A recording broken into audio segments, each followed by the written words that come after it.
السلام عليكم ورحمة الله وبركاته. الحمد لله الذي بنعمته تتم الصالحات.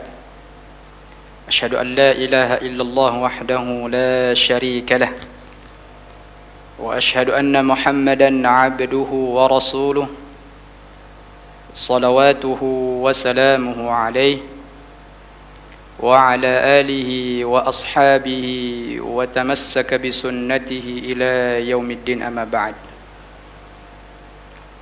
إخوة الإيمان، إخوان dan akhwat rahimani wa rahimakumullah, kita bersyukur kepada Allah Subhanahu wa taala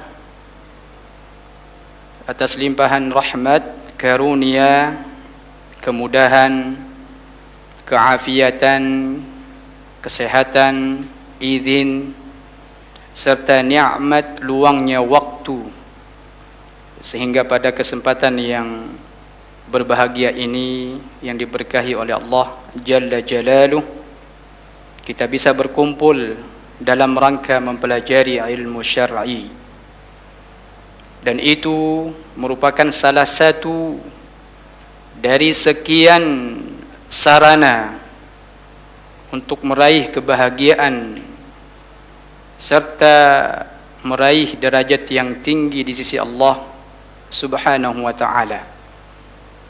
Sebagaimana Allah berfirman di dalam surah 58 ayat 11.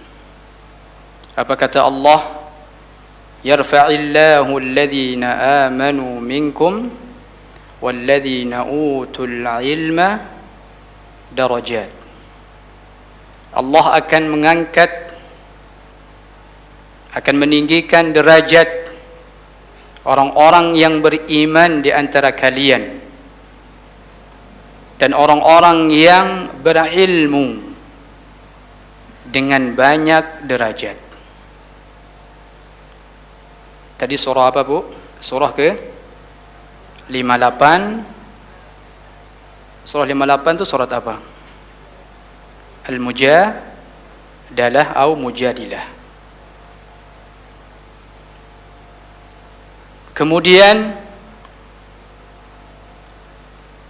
Ibnu Mubarak mengatakan,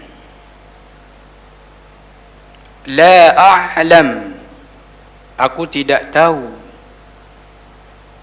ba'da nubuwati darajatun, ya, aku tidak mengetahui, tidak tahu derajat yang lebih mulia setelah kenabian, min bathil ilmi, daripada belajar ilmu. Dan ini Allah Subhanahu wa taala gabungkan di dalam firman-Nya, laqad mannallahu 'alal mu'minin, sungguh Allah Subhanahu wa taala memberikan karunia kepada orang-orang beriman. Apa bentuk karunia Allah Subhanahu wa taala? Idz ba'atha fihim rasulan min anfusihim, yaitu ketika Allah mengutus nabinya. Allah mengutus seorang rasul dari kalangan mereka. Wa yu'allimukumul kitaba wal hikmah, dan yang akan mengajarkan kepada mereka Alkitab dan hikmah. Hikmah as-sunnah. Jadi dalam ayat ini jemaah sekalian ada dua kenikmatan, ada dua karunia dari Allah Subhanahu wa taala kepada orang-orang beriman. Pertama apa, ibu-ibu? Ya, diutusnya seorang rasul. Kemudian kenikmatan kedua apa? Nikmatnya ilmu. Wa yu'allimukumul kitaba wal hikmah. Itu. Ya. Jadi sebagaimana tadi perkataan Ibnu Mubarak mengatakan, aku tidak mengetahui derajat yang lebih mulia setelah kenabian daripada apa? Belajar ilmu.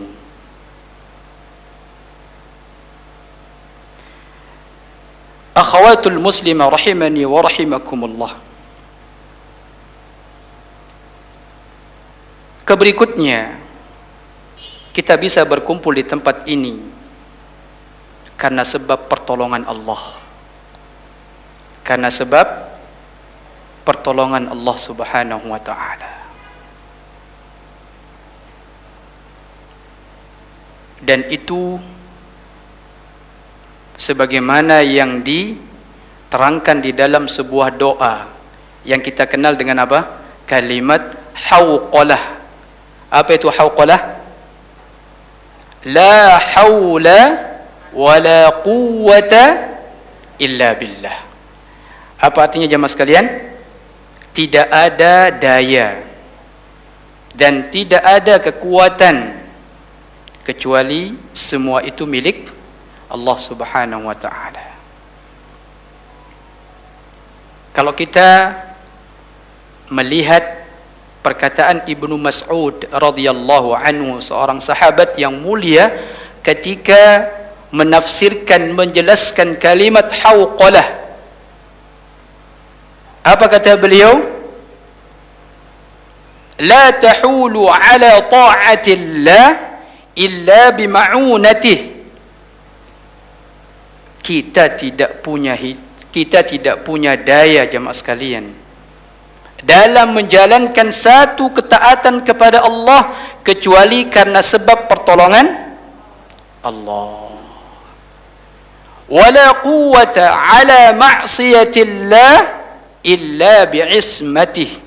Kata beliau, dan tidak ada satu kemaksiatan yang bisa kita hindari kecuali karena sebab perlindungan Allah Subhanahu wa ta'ala. Sebagaimana yang dinukil oleh Imam An-Nawawi dalam Syarah Muslim ketika menjelaskan kalimat al-hauqalah. Maka jemaah sekalian harus sering-sering baca kalimat ini, kalimat yang mulia ini. Jangankan kita yang penuh dengan kekurangan, penuh dengan kelemahan, kita mungkin berdosa setiap saat, ya, lupa dan seterusnya. Lihat Rasulullah sallallahu alaihi wasallam ketika beliau memberikan nasihat kepada Mu'adz, "Usika ya Mu'adz, aku berikan wasiat kepadamu wahai Mu'adz, la tad'an, jangan kau tinggalkan fi duburi kulli salatin, setiap engkau selesai salat." Dan kata para ulama, ya, ini ada perbedaan, apakah setelah salam atau sebelum salam. Maka dua-duanya benar. Yang sebelum salam dibaca silahkan, yang sesudah salam juga silahkan. Apa bunyi doanya jemaah sekalian? Allahumma a'inni. Hafal semua? Alhamdulillah. Allahumma a'inni ala dzikrika. Ya Allah, bantu aku, tolong aku. Kata siapa ini? Kata Rasulullah. Supaya aku menjadi hamba yang senantiasa mengingatmu. Yang kedua apa? Wa syukrika, ya Allah, tolonglah aku supaya menjadi hamba yang senantiasa bersyukur kepadamu. Wa husni ibadatik, dan bantu aku ya Allah, tolong supaya aku bisa beramal dengan amalan yang terbaik. Jamaah, saya tanya, mudah enggak mengingat Allah? Mudah? Mudah apa enggak? Mudah, hanya bilang Allah, ya, atau berzikir kepada Allah. Mudah? Mudah. Tapi saya tanya, kalau kita buka Al-Quran, mana lebih banyak orang-orang yang melupakan Allah atau mengingat Allah? Jawab, melupakan. Padahal mudah ibadah itu, tinggal berzikir kepada Allah, ingat setiap saat. Mudah apa? Susah? Mudah sebenarnya. Tapi pertanyaannya, mana lebih banyak yang melupakan Allah atau yang mengingat Allah? Jawabannya apa? Yang melupakan Allah. Kemudian, mudah enggak kita bersyukur kepada Allah? Mudah? Mudah. Dapat nikmat, alhamdulillah. Dapat sehat, alhamdulillah.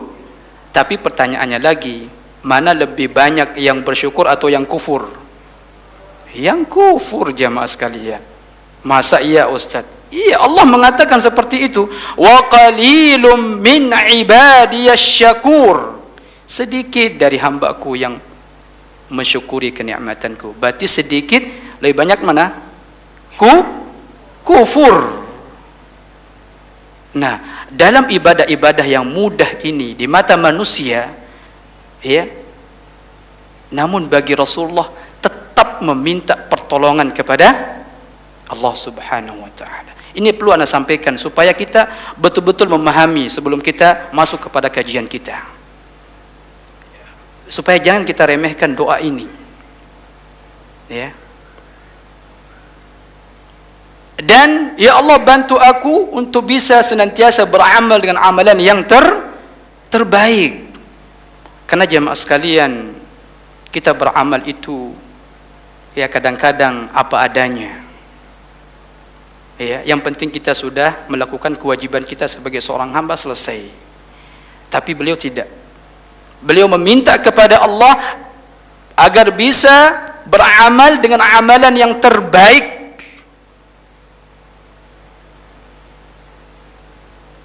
Jadi ini bukti bahwa dalil bahwa dalam melakukan satu ketaatan kepada Allah mesti kita membutuhkan apa? Pertolongan Allah. Begitu juga di dalam menghindari diri kita dari segala kemaksiatan kepada Allah Subhanahu wa taala juga butuh perlindungan kepada Allah Subhanahu wa taala. Jangankan kita jemaah sekalian. Lihat Nabi Yusuf alaihi salam. Siapa? Nabi Yusuf alaihi salam di dalam surah 12, surah Yusuf ayat 33-34. Bawa mushafnya? Bawa mushaf? Ada di HP. Kalau bisa biar khusus mushaf untuk kajian jemaah, supaya nanti kita murojaah itu gampang, mudah. Ya, surah 12 Yusuf ayat 33-34. Boleh, silakan. Sudah semua jemaah? Ya, silakan Bu. Yusuf berkata, "Wahai Tuhanku, penjara lebih aku sukai daripada memenuhi ajakan mereka kepadaku. Dan jika tidak engkau hindarkan dariku tipu daya mereka, tentu aku akan cenderung untuk memenuhi keinginan mereka. Dan tentulah aku termasuk orang-orang yang bodoh." Kata Yusuf dalam Al-Quran, Qala Rabbi, Yusuf berkata, Ya Rabb, as-sijnu ahabbu ilayya mimma yad'unani ilai. Penjara lebih aku sukai daripada memenuhi ajakan mereka. Apa ajakan mereka kepada Nabi Yusuf alaihissalam? Apa jemaah? Melakukan kemaksiatan, berzina dengan imra'atul aziz, perempuan atau istri raja. Beliau memohon kepada Allah Subhanahu wa taala ketika beliau dihadapkan dengan satu perbuatan maksiat. Beliau mengatakan, penjara lebih aku sukai ya Allah daripada memenuhi panggilan mereka atau ajakan mereka. Wa illa tasrif anni. Nah, ini saksi bahasan kita jemaah. Kalau engkau ya Allah tidak memalingkan, tidak menghindarkan diriku dari memenuhi ajakan mereka, wa akum minal jahilin, pasti aku akan menjadi orang-orang yang bodoh. Orang bodoh itu jemaah sekalian, makanya orang yang jatuh dalam kemaksiatan itu dikatakan orang bodoh. Kenapa? Karena dia berilmu namun melanggar aturan Allah atau syariat Allah Subhanahu wa taala. Maka Allah ya berfirman, fastajaba lahu rabbuh.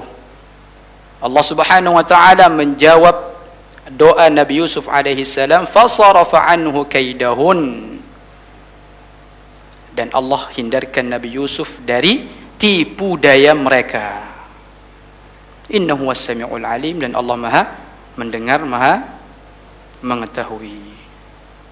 Jadi kesimpulannya jemaah sekalian, kita jangan terlalu pede dalam masalah ketaatan dan kemaksiatan.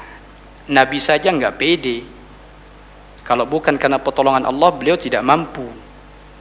Kalau bukan karena perlindungan Allah Subhanahu wa taala, Nabi Yusuf pasti terjatuh. Kan dia mengakui, asbu ilaihin, kalau engkau ya Allah tidak memalingkan diriku, aku sudah condong untuk melakukannya. Ini sekelas siapa, Bu? Nabi apalagi kita. Jadi sering-sering membaca apa? La haula wala quwwata illa billah. Karena ibadah itu berat jemaah. Ibadah itu berat, kecuali orang-orang yang dimudahkan oleh Allah Subhanahu wa taala. Oleh karena itu Allah gandengkan ibadah dengan pertolongan di dalam surah Al-Fatihah. Apa kata Allah? Iyyaka na'budu wa iyyaka nasta'in. Ya Allah, hanya kepadamu kami beribadah dan kepadamu kami memohon pertolongan. Allah dahulukan kata ibadah daripada kata pertolongan, menunjukkan bahwa ibadah itu berat dilakukan kecuali dengan sebab apa? Pertolongan Allah Subhanahu wa taala. Bisa dipahami jemaah sekalian? Alhamdulillah. Jadi itu sebagai mukaddimah kita dalam kajian kita, dan dimudahkan oleh Allah, diberikan hidayah oleh Allah Subhanahu wa taala untuk melakukan satu ketaatan kepada Allah Subhanahu wa taala, melupakan kenikmatan yang luar biasa. Merupakan apa? Kenikmatan yang sangat mulia jemaah sekalian. Namun kenikmatan ini tidak akan menjadi sempurna kecuali dengan adanya kenikmatan yang lain. Dan kenikmatan ini jauh lebih sempurna, jauh lebih mulia. Apa itu? Kenikmatan ketika Allah menerima amal ibadah kita. Itu poinnya. Ya. Kenapa? Karena tidak ada manfaatnya, tidak ada faidah, tidak ada harganya. Amalan yang kita kerjakan selama di dunia tidak diterima oleh Allah Subhanahu wa taala. Ada manfaatnya jemaah sekalian? Kalau tidak diterima oleh Allah Subhanahu wa taala, ada enggak manfaatnya? Enggak ada. Coba buka surah 18. Surah 18 apa? Surah Al-Kahfi, di akhir-akhir 103 dan 104. 103 dan 104. Apa kata Allah? Qul hal nunabbi'ukum bil akhsarina a'mala. Apa artinya, Bu? Ya, katakanlah, maukah aku beritahukan kepada kalian bil akhsarina a'mala, orang-orang yang sangat merugi karena perbuatannya, karena amalannya. Kemudian Allah berfirman, alladzina dhalla sa'yuhum fil hayatid dunya, yaitu orang-orang yang amal perbuatan mereka menjadi sia-sia. Wa yahsabuna annahum yuhsinuna sun'a, namun mereka mengira, menyangka mereka sudah berbuat amalan yang baik. Padahal Allah mengatakan di dalam surah 25 Al-Furqan ayat 23, wa qadimna ila ma 'amilu min 'amal faj'alnahu haba'an manthura. Dan kami datangkan amalan yang telah mereka kerjakan, maka kami jadikan seperti apa? Debu yang bertaburan. Enggak ada faidahnya, enggak ada manfaatnya jemaah sekalian. Bahkan Nabi SAW dalam hadis yang hasan, ya, dari Abi Hurairah radhiyallahu anhu, beliau mengatakan, innar rajula la yusalli 60 sanah. Ada seorang hamba yang dia solat selama berapa? 60 tahun. Wala tuqbal lahu salatun, akan tetapi satu solatnya tidak diterima oleh Allah Subhanahu wa taala. Ngeri jemaah? Ngeri enggak? Sujud 60 tahun. Rukuk berapa? 60 tahun. Tapi satu solatnya saja tidak diterima oleh Allah Subhanahu wa taala. Apa sebabnya? Wa yutimmur ruku' wa la yutimmus sujud. Karena dia tidak memperhatikan, tidak menyempurnakan sujudnya. Wa yutimmus sujud wa la yutimmur ruku'. Sebaliknya, dia sempurnakan rukuknya namun tidak sempurnakan sujudnya. Artinya apa? Tidak memperhatikan tumakninah. Dan tumakninah itu merupakan apa? Rukun salat. Perhatikan. Hadisun hasan, hadis yang hasan dari sahabat Abi Hurairah radhiyallahu anhu. Jadi jamaah sekalian rahimani wa rahimakumullah, para ulama salaf, para ulama kita salaful ummah, para sahabat Rasulullah sallallahu alaihi wasallam memberikan perhatian secara khusus ya terhadap amalan mereka agar amalan mereka diterima oleh Allah Subhanahu wa taala, melebihi perhatian mereka terhadap amalan itu sendiri. Paham maksudnya ini? Ya? Kami ulangi, dahulu para ulama salaf, para sahabat Rasulullah sallallahu alaihi wasallam, tabi'in, tabi'ut tabi'in yang senantiasa berjalan di atas sunnah Nabi sallallahu alaihi wasallam dengan pemahaman salaful ummah, mereka memberikan perhatian secara khusus terhadap amalan yang telah mereka kerjakan agar amalan mereka diterima oleh Allah Subhanahu wa taala, melebihi perhatian mereka terhadap amalan itu sendiri. Maksudnya apa jemaah sekalian? Kalau beramal mudah. Salat tinggal ruku, sujud, selesai. Salam, selesai. Tapi apakah setiap orang yang salat dijamin dalam dirinya diterima oleh Allah Subhanahu wa taala? Diterima? Enggak semua jemaah. Beramal mudah, tapi yang sulit apa? Menjaga amalan itu agar amalan itu diterima oleh Allah Subhanahu wa taala. Sampai kapan? Sampai kapan kita menjaga amal kita? Sampai meninggal. Terkadang kita umrah 5 tahun yang lalu, batal hari ini karena kita ujub. Paham maksudnya? Jadi kita menjaga amal soleh kita agar senantiasa diterima oleh Allah Subhanahu wa taala sampai meninggal dunia. Susah enggak? Berat enggak? Berat jemaah. Kita umrah, beli tiket, ya, daftar ke travel, pulang, selesai. Untuk menjaganya sampai kapan? Meninggal dunia. Berat jemaah sekalian. Maka oleh karena itu Ibnu Dinar mengatakan al-khawfu 'ala al-amal di dalam kitab Zuhud li Ibn Mubarak. Beliau mengatakan al-khawfu 'ala al-amal, merasa khawatir, merasa takut terhadap amalan tidak diterima oleh Allah Subhanahu wa taala, asyaddu minal amal, melebihi kekhawatiran daripada amalan itu sendiri. Maka sekali lagi jemaah, kami katakan beramal itu mudah. Sedekah tinggal kita keluarkan duit, kita bantu seorang muslim, selesai. Tapi untuk menjaga sedekah kita itu diterima oleh Allah Subhanahu wa taala jauh lebih sulit. Semua orang bisa melakukannya, tapi apa semua orang bisa menjaga amalan mereka agar amalan mereka diterima oleh Allah? Tidak semua. Fadalah bin Ubaid, seorang ulama tabi'in, mengatakan la an akun a'lam, seandainya aku tahu ini, kata beliau,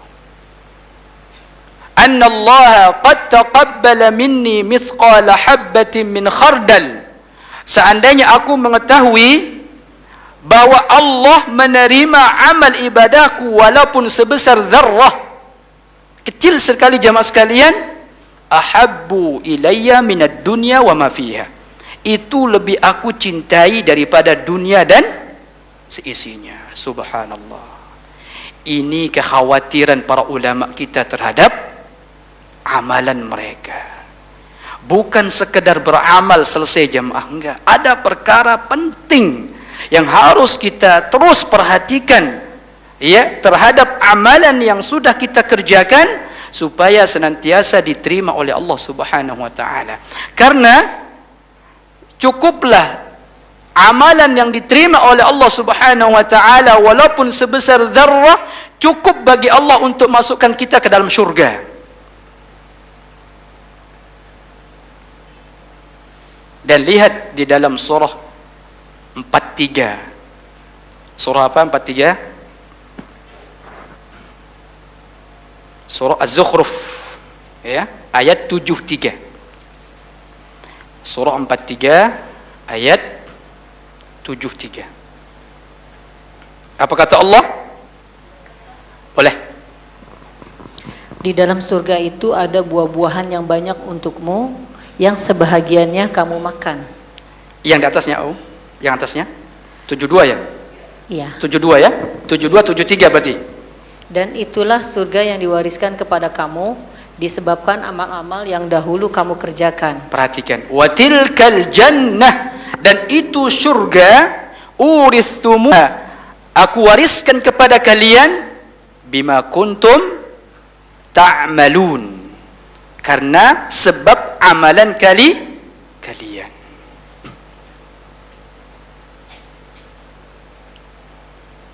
Jadi pantas tadi Fadalah bin Ubaid mengatakan, kalau aku tahu amalan aku diterima oleh Allah Subhanahu wa taala walaupun sebesar dzarrah, itu lebih aku cintai daripada dunia dan seisinya.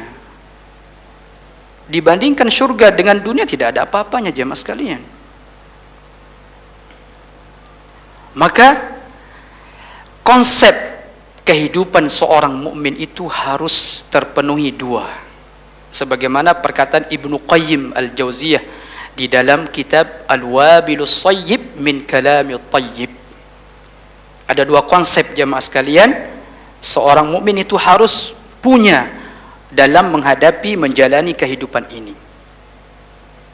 Pertama, kata beliau Ibnu Qayyim, musyahadatul minnah. Apa? Musyahadatul minnah. Apa maknanya? Senantiasa seorang hamba itu musyahadah. Apa itu musyahadah? Menyaksikan, mengingat-ingat, ya, merasakan karunia Allah Subhanahu wa taala setiap saat.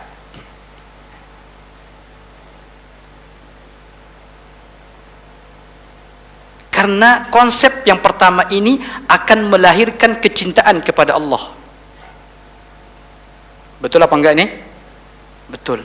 Jangankan kepada Allah jemaah sekalian, ana nih atau kita ketika dibantu oleh saudara kita, baik mungkin bantuan ya materi atau dimudahkan urusannya oleh kawan kita, apa yang kita akan lakukan kepada kawan kita? Menjaga agar dia tidak kecewa kepada kita. Betul kan? Menjaga supaya hubungan kita tetap apa? Baik. Kita tidak mau mengecewakan dia, karena dia sudah baik sama kita. Itu antara makhluk dengan makhluk. Lalu bagaimana dengan Allah Subhanahu wa taala yang setiap detik kita hidup dengan rahmat dan kenikmatannya? Maka konsep pertama jemaah sekalian, agar kita ya mencintai Allah Subhanahu wa taala, senantiasa mengingat-ingat kenikmatan Allah Subhanahu wa taala. Kedua apa? Wa mutala'atu aibin nafsi wal amal. Mengoreksi aib sendiri dan amal sendiri. Ini jangan dibalik ini. Ya, kita sudah ngaji jemaah sekalian, kita sudah memiliki majelis ta'lim.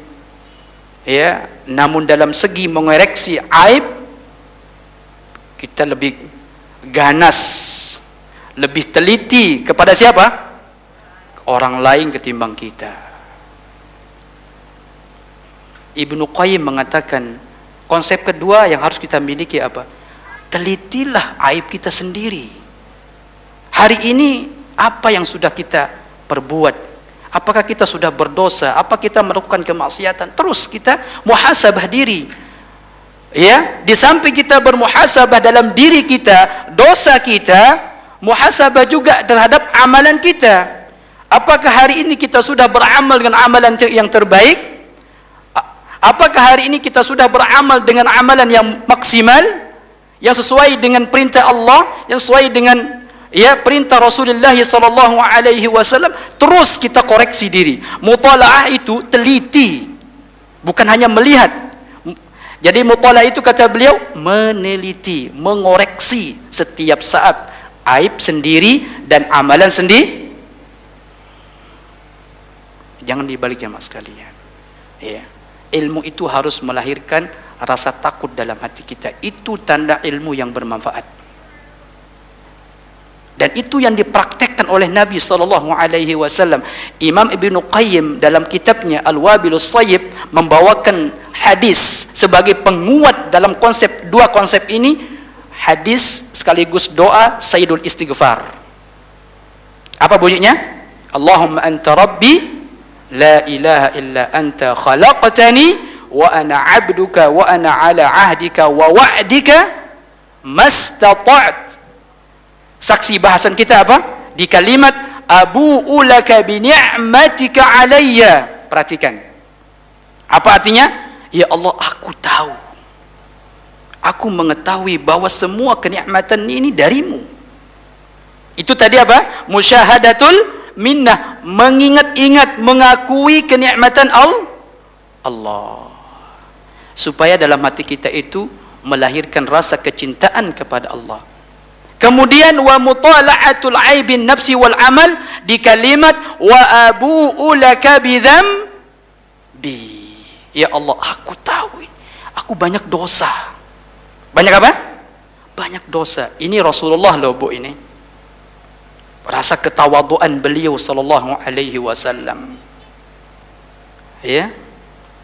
Maka rasa kalau kita senantiasa mengoreksi diri kita, mengoreksi amal ibadah kita, amal perbuatan kita akan melahirkan ketawaduan yang sempurna.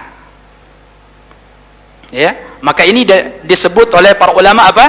Antara al-khauf dan roja. Apa? Khauf, roja. Apa arti al-khauf? Merasa merasa takut, merasa cemas terhadap setiap amalan yang kita kerjakan tidak diterima oleh Allah Subhanahu wa taala. Di samping itu, seorang muslim harus memiliki sifat ar-raja. Apa itu ar-raja? Senantiasa menaruh harapan yang tinggi kepada Allah agar amalannya diterima oleh Allah Subhanahu wa taala. Kata para ulama, seorang muslim harus hidup dengan dua sifat ini. Bagaikan seekor burung yang memiliki dua sayap, tidak boleh salah satu hilang. Karena kalau hilang salah satu di antara keduanya, bisa terbang enggak bisa jemaah sekalian. Maka kita sebagai seorang muslim harus hidup dengan dua konsep ini. Al-khauf, ar-raja. Paham jemaah sekalian? Ini saya kecepatan atau gimana nih? Takut kecepatan nanti. Cepat ya? Hah? Baik. Coba buka di dalam Al-Quran surah 39 Az-Zumar ayat 9. Ya, di tengah-tengah ayat itu berbunyi apa? Amman huwa qanitun ana al-laili sajidan wa qa'ima yahdharul akhirata wa yarju rahmata rabbih. Mohon dibaca apa terjemahannya? Langsung aja ke ayat amman huwa qanitun. Apakah kamu hai orang musyrik yang lebih beruntung ataukah orang yang beribadat di waktu-waktu malam dengan sujud dan berdiri sedangkan ia takut kepada azab akhirat dan mengharapkan rahmat Tuhannya. Katakanlah, adakah sama orang-orang yang mengetahui dengan orang-orang yang tidak mengetahuinya? Sesungguhnya orang yang berakallah yang akan menerima pelajaran. Baik. Saksi bahasan kita jemaah sekalian di kalimat yahdharul akhirata wa yarju rahmat rabbih. Pertama, yahdharul akhirah, dia takut akan azab akhirat. Takut akan amalannya tidak diterima oleh Allah Subhanahu wa taala. Di samping itu senantiasa mengharap rahmat Allah Subhanahu wa taala. Buka lagi di dalam surah 32. Apa surah 32? As-Sajdah ayat 16. Tatajafa junubuhum 'anil madaji'i yad'una rabbahum khaufan wa tama'a. Silakan Lambung mereka jauh dari tempat tidurnya, sedang mereka berdoa kepada Tuhannya dengan rasa takut dan harap, dan mereka menafkahkan sebagian dari rezeki yang kami berikan kepada mereka. Baik. Saksi bahasan kita di kalimat yad'una rabbahum khaufan wa tama'a. Mereka berdoa kepada Rabb mereka dengan rasa apa? Khauf, khawatir, takut, dan tama'a, memiliki harapan yang tinggi. Ya, tama' itu di atas roja. Tama' itu di atas apa makna roja? Kalau roja berharap. Tapi kalau udah bahasanya tama' itu lebih dari roja. Mereka berdoa kepada Allah. Berdoa ini ibadah atau bukan, Bu? Inti daripada ibadah, ad-du'a'u huwal ibadah. Doa itu inti daripada ibadah. Mereka berdoa kepada Rabb mereka dalam keadaan khauf, khawatir terhadap apa? Amalannya tidak diterima oleh Allah Subhanahu wa taala, azab Allah di akhirat, dan mereka berharap kepada Allah Subhanahu wa taala. Maka jemaah sekalian rahimani wa rahimakumullah, kalau dua konsep ini kita amalkan, kita terus ada dalam diri kita, maka bisa mengikis sedikit demi sedikit rasa kesombongan kita dalam diri kita. Tidak gampang ujub. Menjaga hati kita agar senantiasa butuh kepada pertolongan Allah Subhanahu wa taala. Tidak mudah tertipu dengan amal soleh kita yang kita kerjakan.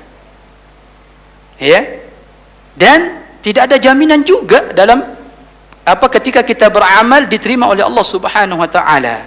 Ini harus kita pahami supaya kita senantiasa rendah hati, tawadhu kepada Allah Subhanahu wa taala. Berkata Al-Hasan Al-Basri rahimahullah, beliau mengatakan innal mu'mina, orang mukmin itu jama'a baina ihsanan wa syafaqatan. Seorang mukmin itu adalah yang senantiasa menggabungkan antara kebaikan dan kekhawatiran. Dia beramal, Bu, salat, puasa, berbakti kepada kedua orang tua, berbakti kepada suami, menjalankan semua perintah Allah Subhanahu wa taala, namun ketaatannya disertai dengan rasa kekhawatiran kepada Allah Subhanahu wa taala. Berbeda dengan orang-orang munafik, kata Al-Hasan Al-Basri, wa innal munafiqa, adapun orang-orang munafik itu jama'a baina isa'ah wa amna. Kebalikannya, orang munafik itu dia bermaksiat kepada Allah Subhanahu wa taala namun disertai dengan rasa aman. Sudah bermaksiat tetap merasa aman dari siksa Allah, dari makar Allah Subhanahu wa taala. Ini bedanya jemaah sekalian. Akhawatul muslimah, ikhwan dan akhawat rahimani wa rahimakumullah. Coba kita buka surah 23. Apa 23 surahnya? Al-Mu'minun ayat 60.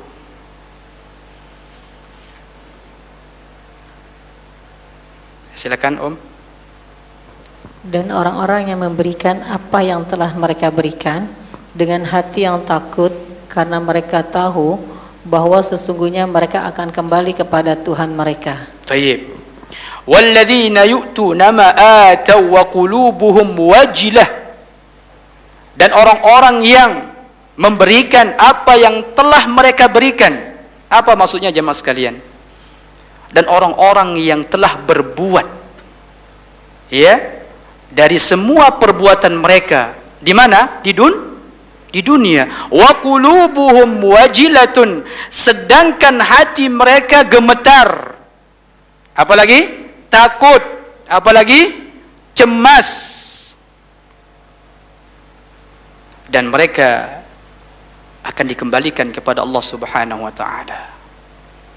Bunda Aisyah radhiyallahu anha ketika membaca ayat ini jemaah sekalian, beliau memahami, ya, sebagaimana pemahaman kita semua yang biasa dipahami oleh kita. Orang kan kalau banyak kesalahan di sebuah perusahaan, di kantornya banyak pelanggaran, ketika bertemu bosnya khawatir dan atau gimana? Khawatir, takut kan? Karena sudah banyak apa? Pelanggaran. Orang pulang jam 5, dia pulang jam 4, jam 3, banyak bolosnya. Ya, ketika diamanahi sebuah sebagai bendahara contohnya, dia tidak amanah dan seterusnya. Ya. Berbagai macam pelanggaran yang dia lakukan. Ketika dipanggil oleh bosnya, ketika dipanggil oleh atasannya, diaudit, bagaimana keadaannya? Takut? Takut, jemaah. Ini yang dipahami oleh Bunda Aisyah radhiyallahu anha ketika membaca ayat yang mulia ini yang ada di dalam surah 23 Al-Mu'minun ayat 60. Namun beliau tidak puas dengan pemahaman beliau radhiyallahu anha wa ardhaha. Beliau tanya kepada suaminya, "Ya Rasulullah, ahwa alladhi yasriq wa yazni wa yashrabul khamra?" Ya Rasulullah, orang-orang yang takut itu ketika berhadapan dengan Allah Subhanahu wa taala adalah orang-orang yang suka mencuri ketika di dunia, berzina, atau suka mabuk. Intinya semua kemaksiatan yang ia lakukan sehingga ketika bertemu dengan Allah Subhanahu wa taala hatinya gemetar. Apa jawaban Rasulullah sallallahu alaihi wasallam? Yang beliau tidak ada keluar dalam lisannya kecuali wahyu. Wa ma yantiqu 'anil hawa in huwa illa wahyu yuha. Beliau luruskan pemahaman istrinya Bunda Aisyah radhiyallahu anha. Apa kata Rasulullah? La ya ibnata Siddiq. Bukan seperti itu pemahamannya, wahai putri As-Siddiq radhiyallahu anhu wa radhiyallahu anha. Bal kata Rasulullah sallallahu alaihi wasallam, huwa alladhi yusalli. Orang-orang yang takut kepada Allah itu ketika bertemu dengan Allah adalah orang-orang ahli ibadah. Orang-orang yang gemar bersedekah. Orang-orang yang menjaga syariat Allah. Ya, artinya orang-orang soleh. Apa yang dia takutkan jamaah sekalian? Apa yang dia takutkan? Takut akan amalannya tidak diterima oleh Allah Subhanahu wa taala. Yusalli wa yatasaddaqu wa yahujju wa ya'tamiru wa yakhafu alla yuqbala min, kata Rasulullah sallallahu alaihi wasallam. Mereka itu ahli ibadah, sedekah, ya, ahli zakat, berbakti kepada orang tuanya, namun mereka khawatir amalannya tidak diterima oleh Allah Subhanahu wa taala. Ini jemaah. Orang-orang soleh itu bukan hanya takut melanggar kemaksiatan Allah, takutnya tingkat tinggi. Apa? Dia beramal dan disertai dengan rasa kekhawatiran. Dan itu yang dicontohkan oleh Nabi kita tercinta Nabi Muhammad sallallahu alaihi wasallam. Sebelum kita ke Nabi Muhammad sallallahu alaihi wasallam, lihat bagaimana ketakutan ketakutan, kekhawatiran Nabi Ibrahim alaihissalam bersama putranya Ismail. Coba kita buka surah kedua Al-Baqarah, ya, ayat 127. Silakan Om. Dan ingatlah ketika Ibrahim meninggikan atau membina dasar-dasar Baitullah bersama Ismail, seraya berdoa, ya Tuhan kami, terimalah daripada kami amalan kami. Sesungguhnya Engkaulah yang maha mendengar lagi maha mengetahui. Lihat jemaah sekalian. Beliau itu julukannya apa? Gelarnya apa? Nabi Ibrahim? Abul Anbiya. Bapaknya para nabi. Karena dari keturunan Ishaq, ya, Yakub itu lahir para nabi. Dan dari keturunan Ismail lahirlah siapa? Nabi Muhammad sallallahu alaihi wasallam. Maka beliau diberikan gelar oleh Allah apa? Abul Anbiya. Kemudian gelar yang kedua apa? Khalilur Rahman. Allah berfirman, "Fattakhadallahu Ibrahim khalila." Allah menjadikan Ibrahim sebagai kekasihnya. Aku, kata Nabi sallam, dijadikan oleh Allah kekasihnya sebagaimana Ibrahim dijadikan oleh Allah sebagai kekasihnya. Kemudian ketiga apa gelar beliau? Bapaknya tauhid. Apa? Bapaknya tauhid. Allah banyak di dalam Al-Quran memuji Nabi Ibrahim, ya, dengan agama yang lurus, hanifa wa ma kana minal musyrikin. Banyak artinya. Thumma awhayna ilaika an ittabi' millata Ibrahim hanifa wa ma kana minal musyrikin. Banyak ayatnya jemaah sekalian. Langsung dipuji dari langit. Beliau itu terbebas dari kesyirikan. Kita kalau dapat pujian senang gak, Bu? Masya Allah. Ya, dipuji padahal pujiannya bisa bohong, bisa palsu, bisa apa. Tapi kita itu Masya Allah, yang benar, yang benar. Ya, bangganya luar biasa. Ini yang muji siapa? Allah Subhanahu wa ta'ala. Dan pujian ini abadi sampai hari kiamat. Wa ma kana minal musyrikin. Wa ma kana minal musyrikin. Hanifa wa ma kana minal musyrikin. Beliau itu bapaknya tauhid. Bayangkan di zaman beliau sendiri yang beriman kepada Allah. Beliau sendiri yang bertauhid kepada Allah Subhanahu wa ta'ala. Bayangkan jemaah sekalian, begitu beratnya perjuangan Nabi Ibrahim alaihissalam. Baik. Allah Subhanahu wa taala berfirman dalam surah Al-Baqarah 127, "Wa idh yarfa'u Ibrahimul qawa'ida minal baiti wa Ismail." Dan ketika Ibrahim bersama putranya Ismail meninggikan pondasi Ka'bah. Yang kita ketahui jemaah sekalian, Ka'bah ini menjadi pusat kiblatnya kaum muslimin sedunia. Tempat yang termulia di permukaan bumi ini, betul? Ya, seluruh kaum muslimin beribadah, ya, menghadap kiblat. Dan bayangkan jemaah sekalian, begitu besar pahala Nabi Ibrahim alaihissalam bersama putranya yang membangun Ka'bah. Setiap apa orang muslim menghadap ke kiblat. Sampai kapan? Hari kiamat. Terus pahalanya ngalir ke Nabi Ibrahim dan Ismail. Maka kita katakan bahwa membangun Ka'bah ini merupakan amalan yang mulia, amal soleh. Diperintahkan langsung oleh Allah Subhanahu wa taala untuk membangun Ka'bah. Yang seharusnya ketika ada perintah dari atasan, ya, kepada bawahannya untuk membangun sebuah perusahaan dan bagus cara membangunnya, desainnya oke,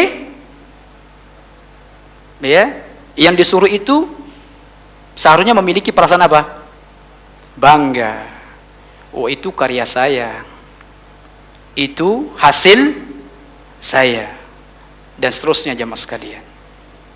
Tapi berbeda dengan Nabi Ibrahim alaihissalam bersama putranya.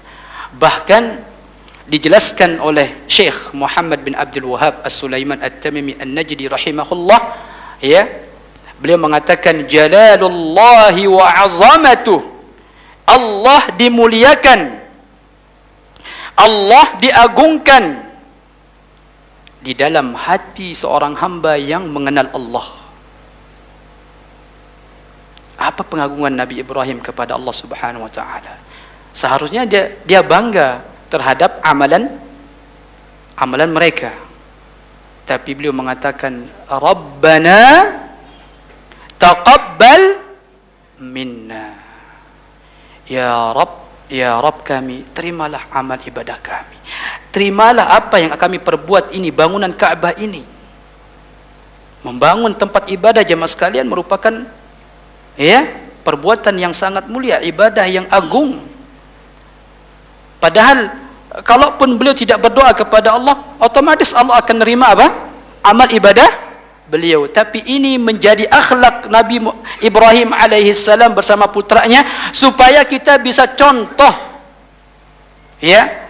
Jadi ketika kita selesai beramal, kita buktikan kepada Allah, kita sempurnakan apa ibadah kita dengan meminta kepada Allah agar apa ibadah kita diterima oleh Allah Subhanahu wa taala.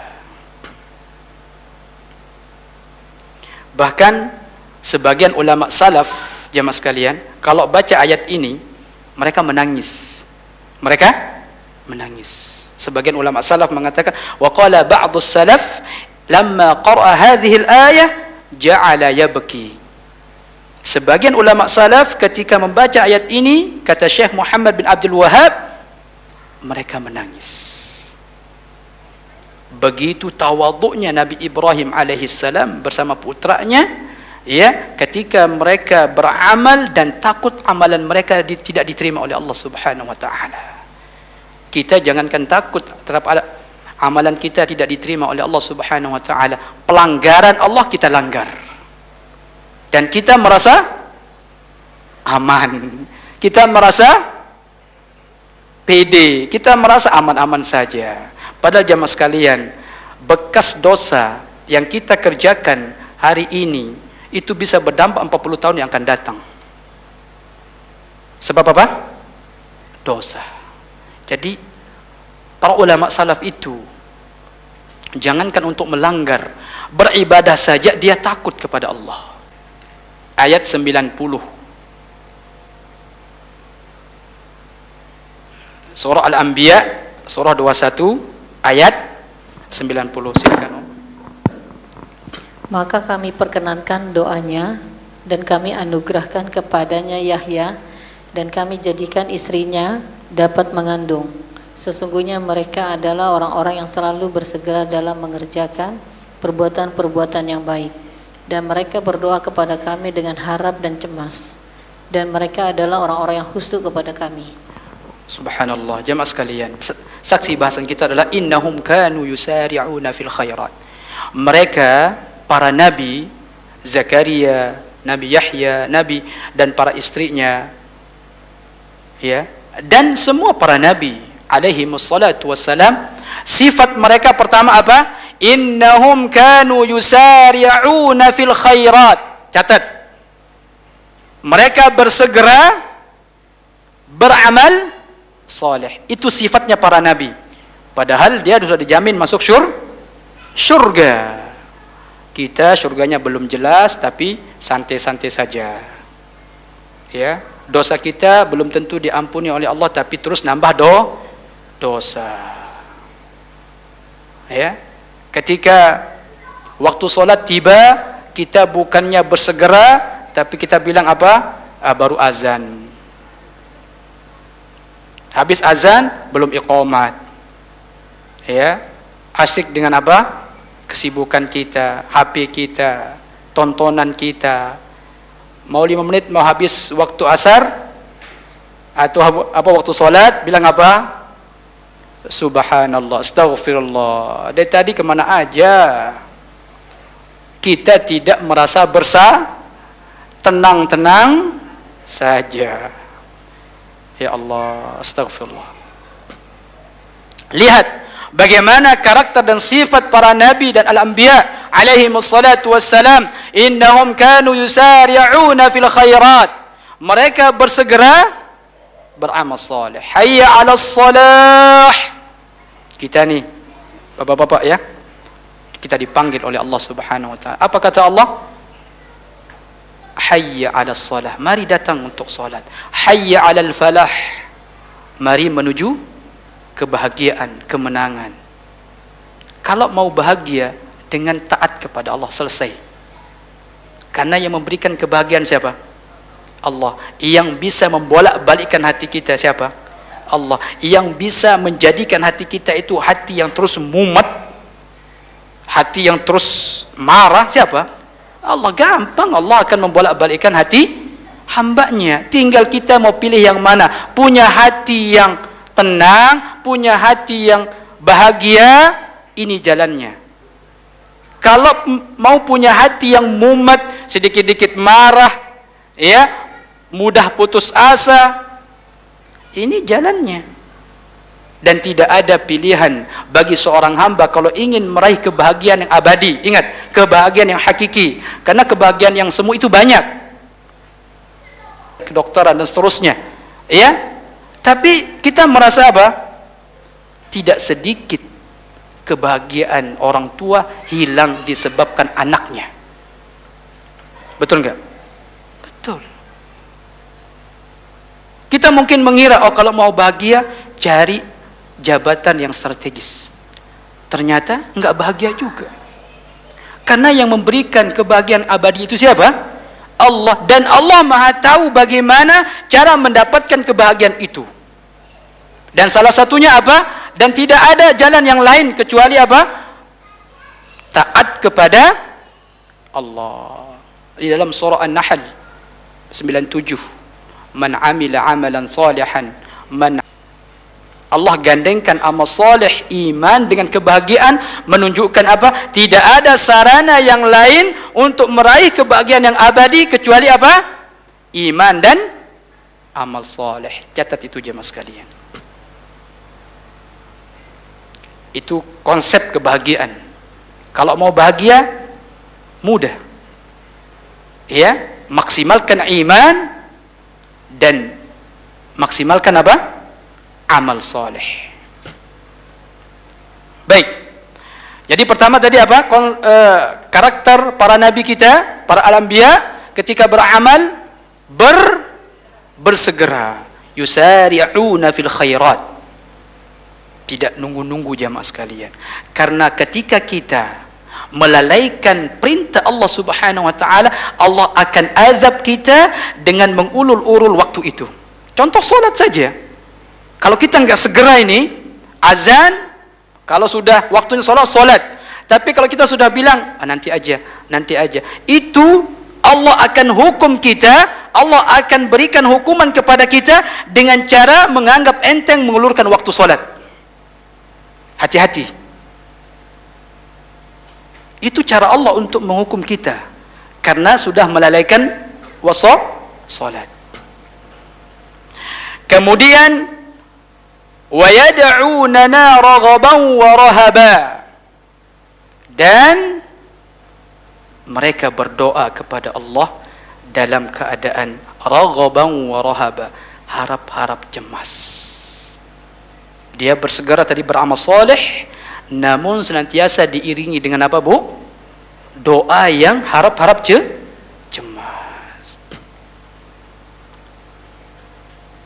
Ini yang harus dikhawatirkan oleh seorang muslim. Beramal dengan maksimal dan disertai dengan rasa kekhawatiran. Contoh Nabi kita Muhammad sallallahu alaihi wasallam. Beliau tidak pernah meninggalkan doa di setiap selesai solat subuh. Ya, meminta 3 permintaan yang mulia. Ya, ini hafal insyaallah Bu ya. Hafal doanya? Hah? Kok ragu-ragu jawabnya? Hah? Doa apa Ustaz? Beliau untuk mengawali harinya di pagi hari, sebelum beliau sarapan, sebelum beliau beraktivitas, sebelum beliau pulang ke rumahnya, beliau meminta 3 permintaan yang mulia. Allahumma inni as'aluka ilman nafi'a. Oh itu ya Ustaz. Hafal insyaallah Bu ya, di luar kepala. Tapi bukan hanya hafal, tapi diamalkan. Nabi saja enggak pernah tinggalkan doa ini. Meminta ilmu yang bermanfaat. Jamaah, banyak orang berilmu. Banyak enggak? Banyak orang memiliki pengetahuan terhadap agama, banyak, tapi tidak bermanfaat. Belum tentu bermanfaat. Bagaimana cara kita mengetahui pengetahuan terhadap agama yang kita pahami itu bermanfaat dalam diri kita? Bagaimana caranya? Bagaimana cara kita mengetahui apakah ilmu kita bermanfaat atau tidak? Lihat dalam amalan kita, lihat kepada hati kita. Kalau kita semakin berilmu, semakin sering duduk di majlis ilmu, semakin takut kepada Allah Subhanahu wa taala, itu pertanda bahwa amalan kita atau ilmu kita bermanfaat.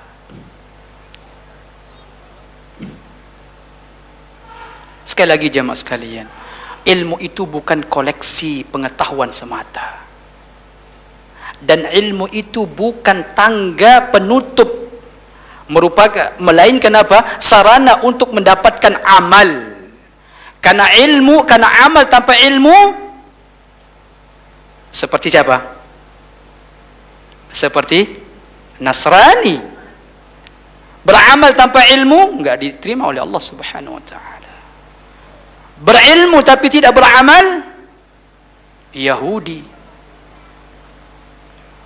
Maka menuntut ilmu itu sebagai sarana atau tangga untuk meraih amal, agar amal kita senantiasa dibangun di atas pondasi ilmu, dalil.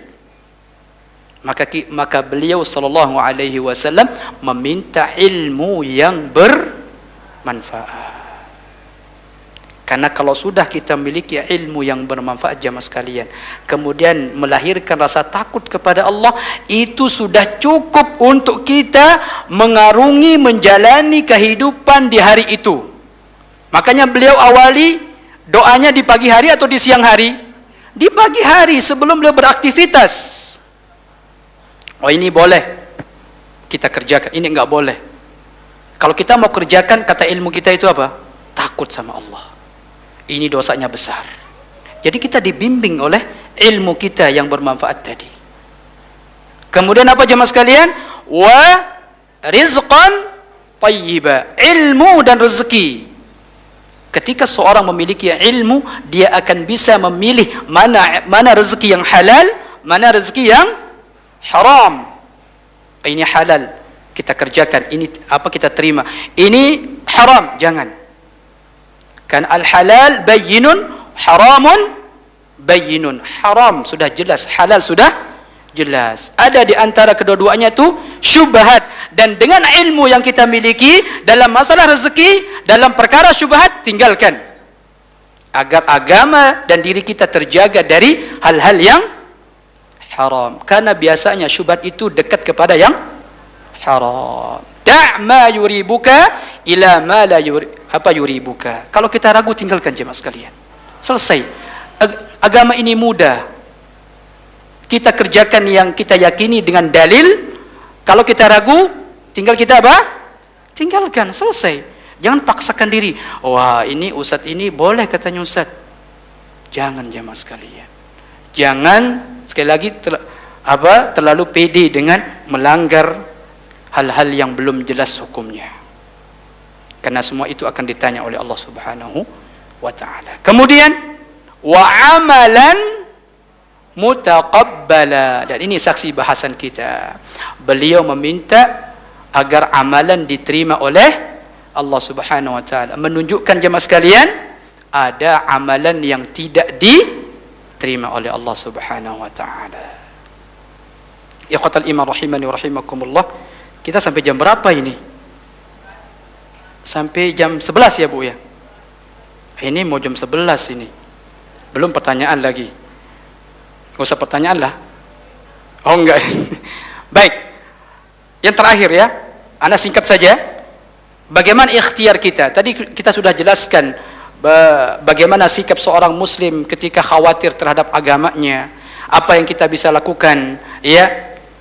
Kemudian para nabi dan al-anbiya sudah mencontohkan bagaimana mereka ya memiliki rasa khawatir, takut terhadap amalan yang mereka kerjakan.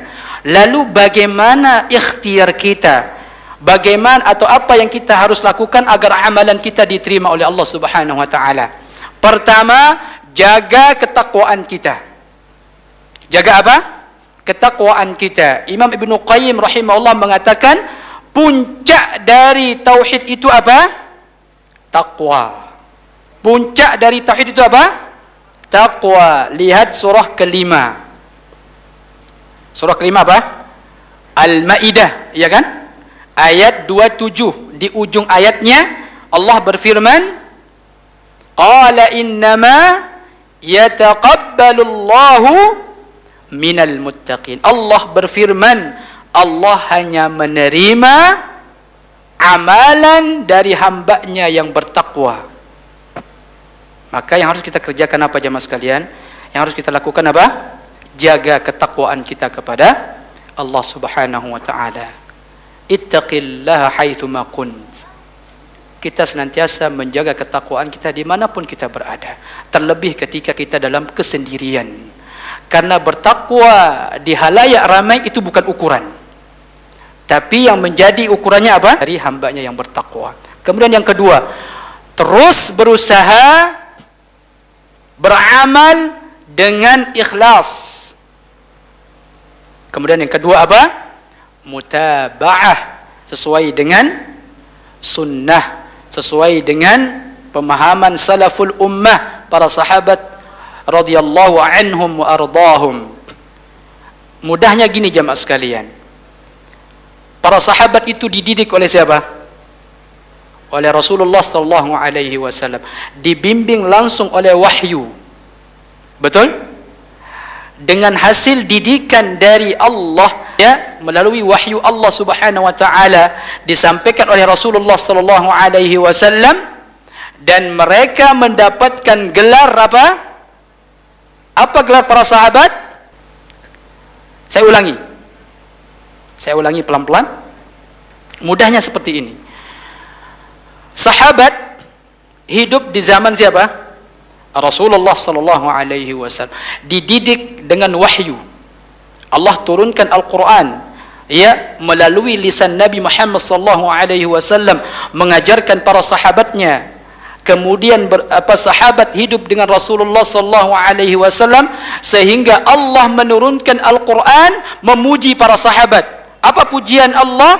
Was-sabiquna al-awwaluna minal muhajirin wal ansar walladzina ittaba'uuhum bi ihsan radhiyallahu anhum wa radu an. Surah 9 ayat 100 At-Taubah. Singkatnya jemaah sekalian, Allah memberikan gelar radhiyallahu anhum. Berarti ini menunjukkan bahwa amal perbuatan sahabat itu Allah ridhai semua. Betul? Dan ketika seorang hamba mendapatkan ridha, surga otomatis. Surga apa? Bukankah kita berdoa kepada Allah sebelum meminta jannah, sebelum meminta surga, kita minta apa dulu? Ridhanya. Allahumma inni as'aluka ridhaka wal jannah. Kalau Allah ridha gampang surga. Pertanyaannya, ini kita enggak diridha Allah SWT, tapi minta surga. Susah jemaah. Nah, para sahabat itu mendapatkan gelar, mereka mendapatkan ridha Allah. Berarti amalan mereka diterima oleh Allah Subhanahu wa taala. Itu yang harus kita ikuti. Bagaimana para sahabat itu ketika mengerjakan amal ikhlas dan tidak mau melangkahi wahyu ataupun sunnah Nabi sallallahu alaihi wasallam. Kalau mau beramal, ada dasarnya, ada datanya. Islam ini agama data, tidak serampangan jamaah sekalian. Ya, harus kita lebih selektif, lebih memfilter ketika kita ingin beramal, agar amalan kita berkualitas. Ya, Allah Subhanahu wa taala kalau kita membuka Al-Qur'an, Allah lebih sering mengatakan agar amalan kalian terbaik, bukan terbanyak. Menunjukkan apa? Berusaha untuk melakukan amalan ya yang terbaik walaupun tidak begitu banyak. Lihat di dalam surah 18 Al-Kahfi ya, ayat 30, kemudian di dalam surah 67 Al-Muluk ayat 2. Allah mengatakan innal ladzina amanu wa 'amilus salihati inna la nudhi'u ajra man ahsana amala.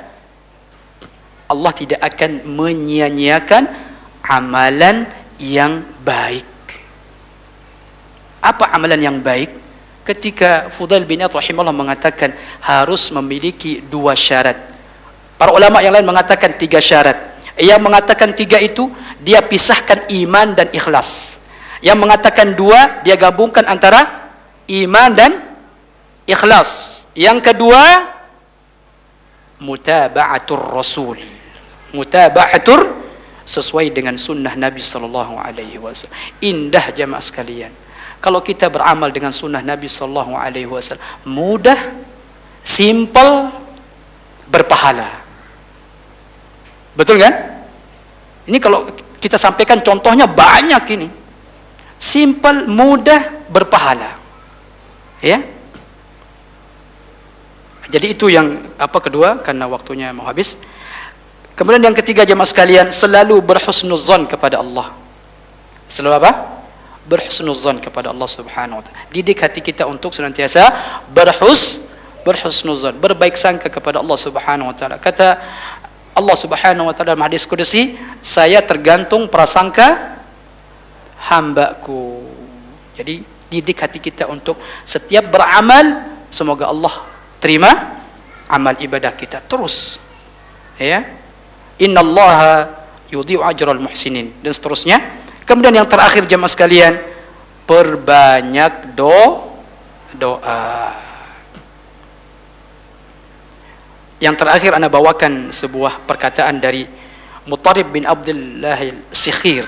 Beliau mengatakan berkaitan dengan doa ini, aku mencoba merenungi poin dari kebaikan itu. Karena kebaikan itu banyak katanya. Ya. Salat, zakat, haji itu, makanya kebaikan itu banyak kata beliau. Tapi apa poin dari semua kebaikan yang Allah perintahkan? Apa poinnya? Sementara semua kebaikan yang Allah syariatkan itu berada di tangan Allah. Betul enggak? Semua syariat yang Allah syariatkan kepada hambanya itu berada di tangan Allah. Maksudnya gini jemaah sekalian, kalau Allah tidak mudahkan kita untuk beramal soleh, Allah enggak akan mudahkan. Semua ketaatan itu berada di tangan Allah. Dan beliau mengatakan salah satu ya amalan untuk membuka ya semua syariat yang ada di tangan Allah itu apa? Doa. Dengan cara berdoa. Paham maksudnya ini? Paham maksudnya? Iya. Maka poin dari semua kebaikan yang Allah syariatkan itu apa? Doa. Jangan berhenti berdoa. Sampai kapan? Sampai meninggal. Benar nih jamaah sekalian, benar ini, karena waktunya udah mau habis. Alhamdulillah, mungkin ini yang bisa ana sampaikan. Semoga Allah Subhanahu wa taala memberikan kita pemahaman yang baik, kepada pemahaman yang benar, yang senantiasa diridhai oleh Allah Subhanahu wa taala, yang menjadi bekal kita nanti di yaumul qiyamah. Ada pertanyaan? Ada yang tanya, Ibu? Silakan, Bu. Assalamualaikum Pak Ustadz. Iya, assalamualaikum warahmatullahi wabarakatuh. Kalau kita di rumah sendirian, apakah kita boleh sholat bersuara Pak Ustadz? Untuk bagi wanita. Terima kasih. Baik. Wallahu a'lam, ketika kita di rumah sendiri, kemudian bolehkah kita sholat, baik itu sholat wajib mungkin Bu ya, atau sholat sunnah, maka jawabannya boleh. Jawabannya apa? Boleh. Karena dalam keadaan sendirian. Dan itu menjadi sarana untuk memurojaah hafalan kalau banyak hafalan. Itu salah satu untuk menguatkan apa? Hafalan. Bagaimana Allah Subhanahu wa taala berfirman, "Inna nasyi'atal laili hiya ashaddu wat'an wa aqwamu qila." Malam hari itu lebih kuat pengaruhnya ketika kita memperbanyak bacaan Al-Qur'an di dalam salat. Ya, karena di siang hari itu sibuk dengan berbagai macam kesibukan. Ini menunjukkan dalil bahwa boleh kita mengeraskan suara ketika salat. Bahkan di sebagian riwayat Nabi itu kadang-kadang ya sesekali waktu menjaharkan salat asar dan zuhur. Ya Bu ya. Nah, itu tapi tidak sering, tidak selalu, sesekali. Ya, sesekali. Apalagi sholat sunnah. Dan alhamdulillah kita juga amalkan supaya kita menjaga hafalan kita, kemudian nyampe target dan seterusnya. Boleh Bu, wallahu a'lam. Ada lagi jemaah? Ini ada pertanyaan. Ustadz, banyak orang yang telah mengaji tapi tidak diamalkan ilmunya. Kenapa bisa seperti itu Ustadz? Iya, berarti ilmu tanpa diamalkan seperti pohon yang tidak ada buahnya, tidak ada manfaatnya. Dan apa sebabnya? Pertama, karena keikhlasan. Kenapa? Karena ketika hadir di majelis ilmu, ketika membaca kitab-kitab para ulama, ya, keberkahan ilmu itu tergantung daripada keikhlasan niat seorang hamba. Maka ini pertama, pengaruh pertama apa? Tidak atau kurang ikhlas, atau ikhlasnya cacat. Maka jemaah sekalian, al-ikhlasu azim. Al-ikhlasu azim. Perkara ikhlas itu besar sekali, berat sekali. Tapi itu yang akan menjadi barometer apakah amalan kita atau ilmu kita menjadi bermanfaat atau bisa diamalkan, tergantung daripada ikhlas. Kemudian yang kedua, mengabaikan doa. Apa? Mengabaikan semangat menuntut, semangat hadir di majlis ilmu. Tapi sekali lagi jemaah sekalian, kita bisa mengamalkan ilmu yang kita pelajari itu juga saya sering tadi sampaikan di atas, ya, karena pertolongan Allah. Maka untuk mendapatkan pertolongan itu harus kita apa? Capai dengan doa. Minta sama Allah Subhanahu wa taala. Ya. Dan kalau ilmu yang tidak diamalkan berarti tidak melahirkan rasa takut kepada Allah Subhanahu wa taala. Imam Malik mengatakan al-ilmu khasyatullah. Ilmu itu hakikatnya apa? Takut kepada Allah. Terkadang kita mendapati seorang muslim atau muslimah, dia memiliki pengetahuan yang standar saja, tapi dia merasa takut kepada Allah Subhanahu wa taala. Dia lebih takut kepada Allah Subhanahu wa taala. Maka ilmu yang dia miliki walaupun sedikit itu bisa bermanfaat karena menghantarkan dirinya memiliki hati yang takut kepada Allah Subhanahu wa taala. Ada orang yang mohon maaf dikatakan ustadz, kiai, tapi mohon maaf korupsi, tidak menjaga amanah, bahasanya kotor, ya. Ini tidak melahirkan rasa takut kepada Allah Subhanahu wa taala. Maka Fudail bin atau kalau enggak salah Al-Hasan Al-Basri mengatakan, "Laisa al-ilmu bi kathratir riwayah." Ilmu itu bukan hanya koleksi pengetahuan.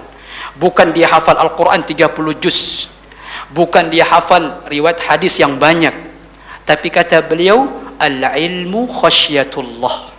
Ilmu itu adalah takut kepada Allah. Itu apa ilmu yang diamalkan. Ya, maka tadi sekali lagi saya ulangi, mungkin pengaruhnya di ikhlasnya, hatinya. Ya, kurang ikhlas atau tidak ikhlas dan tidak berdoa. Kemudian jemaah sekalian, ada lagi, Ustaz, bagaimana agar Allah mudahkan kita untuk menjadi hamba yang bertakwa? Doa. Doa jemaah sekalian. Kemudian jangan doa doang. Ya Allah, jadikan hamba ini bertakwa. Tapi ketika ada perintah Allah, enggak segera. Kan saya sudah doa, Ustaz. Iya. Baik dalam melakukan ketaatan, baik dalam masalah dunia, ya, dua-dua ini enggak boleh pisah. Doa dan ikhtiar. Di dalam surah 29 apa? Al-Ankabut ayat terakhir 69. Allah mengatakan, walladzina jahadu fina lanahdiyannahum subulana wa innallaha lama'al muhsinin. Orang-orang yang memiliki mujahadah. Apa mujahadah? Usaha yang keras untuk mendapatkan apa? Hidayah. Allah mudahkan ke jalan hidayah itu. Bukan hanya segera, bukan hanya bermodal doa. Doa iya, tapi harus ada usaha. Wa innallaha lama'al muhsinin. Dan Allah membersamai orang-orang yang berbuat baik. Doa dan berusaha. Allah mengatakan mujahadah. Mujahadah itu usaha yang keras. Jujur sama Allah. Ya, jujur sama Allah. Kan Allah katakan di dalam surah keempat An-Nisa ayat 69, wa may yuti'illaha war rasul, orang-orang yang taat kepada Allah dan Rasul, fa ulaika ma'al ladzina an'ama Allah, orang-orang yang jujur itu mereka mendapatkan nikmat dari Allah. Siapa mereka? Minan nabiyyin, dari para nabi. Allah berikan nikmat karena ketakwaan mereka. Wasiddiqin, ini jemaah poinnya, orang-orang yang jujur kepada Allah. Orang-orang yang apa? Jujur. Wasyuhada, orang-orang yang mati di medan perang atau jihad untuk meninggikan kalimat Allah. Harus sempurnakan bahasanya. Meninggal di medan jihad, mati di medan perang. Kalau sampai sini nanti bom bunuh diri boleh dong Ustaz. Syahid dong. Untuk meninggikan apa? Kalimat Allah. Ikhlas maksudnya. Was-salihin, dan orang-orang soleh, mereka mendapatkan kenikmatan Allah Subhanahu wa taala karena sebab secara umum ketakwaan mereka kepada Allah Subhanahu wa taala. Tadi saksi bahasan kita adalah orang-orang yang jujur dalam beragama. Jujur dalam beragama kepada Allah Subhanahu wa taala. Baik. Cuma itu doang jemaah sekalian, cukup ya. Alhamdulillah. Dengan berakhirnya pertanyaan tadi, maka berakhir pula majlis kita. Semoga Allah Subhanahu wa taala memberikan kita ilmu yang bermanfaat, rezeki yang halal, kemudian amalan yang senantiasa diterima oleh Allah Subhanahu wa taala. Jemaah sekalian, ana mohon maaf kalau ada kekeliruan bahasa atau kata-kata. Saya mohon ampun kepada Allah Subhanahu wa taala. Semoga kita semua diberikan ampunan oleh Allah Subhanahu wa taala. Terakhir kita cukup dengan doa kafaratul majlis. Subhanaka Allahumma wa bihamdika asyhadu an la ilaha illa anta astaghfiruka wa atubu ilaik. Assalamualaikum warahmatullahi wabarakatuh.